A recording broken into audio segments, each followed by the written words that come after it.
আজকে এমন একটা দিন এবং মধ্যমগ্রাম একটা পীঠস্থান বলা হয় খেলাধুলা, সেখানে এরকম একটা উদ্যোগ কি বলবেন?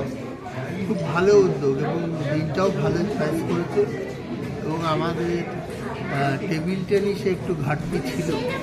আগে মধ্যমগ্রামে এলআইসিতে স্পোর্টস অ্যান্ড কালচারাল অ্যাসোসিয়েশনের উদ্যোগে এবং দেখবেন এখানে যেমন ন্যাশনাল কোচ এসছে, আমাদের মৌমা আছে, আমাদের ঘরের মেয়ে বলতে পারেন। ও সাহায্য করলে আমার মনে হয় আমাদের যিনি ন্যাশনাল কোচ আছেন তিনিও যদি একটু সাহায্য করেন, আমার মনে হয় আমরা আজকে যেটা উদ্বোধন করলাম সেটা এই এলাকার ছেলেমেয়েরা আরও বেশি করে আসবে এবং খেলাধুলোর মানের যেমন উন্নতি হবে এবং আমি আশা করব যে আমাদের এখান থেকে অনেক যেমন হয়েছেন তারা আগামী দিনে টেবিল টেনিসেও একটা প্রসারতা লাভ করুক, এটাই আমাদের কাছে কাম্য। সবাই ভালো থাকুক যারা উপস্থিত আছে।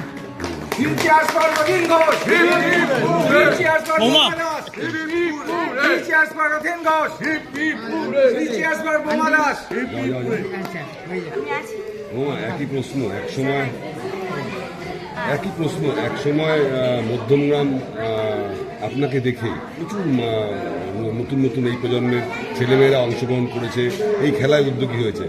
আজ কোথাও একটা জায়গা দেখুন টেবিল টেনিস পিছিয়ে গেছে মধ্যমগ্রাম অন্তত। না, এটা ঠিক, মধ্যমগ্রামে বরাবরই টেবিল টেনিসের চলটা কম হয়। আমি এখানে বাসিন্দা ঠিকই, কিন্তু আমাকে সেই ট্রেনিং করতে কলকাতায় যেতে হতো, সল্টলেক সাইটে। আমার নারকেলডাঙ্গা নিজের পার্সোনাল ক্লাব ছিল, জয়ন্ত পুজা স্যার ছিলেন। এখন সাইয়ের নতুন সেলভম স্যার এসছেন, প্লাস কিশোর রায়দাও আছে নারকেলডাঙ্গায়, আমরা একসাথেই ট্রেনিং করতাম।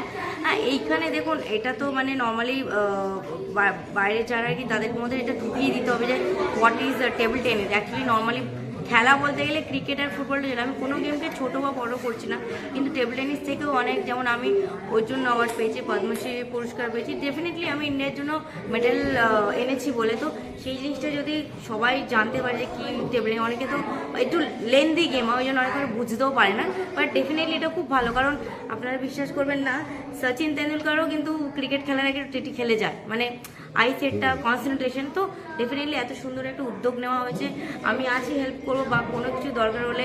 কারণ আমার সাথে যারা প্র্যাকটিস করে তারা সব ন্যাশনাল লেভেলের প্লেয়ার্স, তো তারাও এসছে আজকে এক্সিবিশন ম্যাচ খেলবে বলে, কারণ ওরা আমার কথাতেই এসছে। নর্মালি ওরাও খুব বিজি, তো দেখা যাক এটা কি করে। আমি যেটুকুতে বলেছি কোনো কিছু হেল্প হলে আমি ডেফিনেটলি আছি।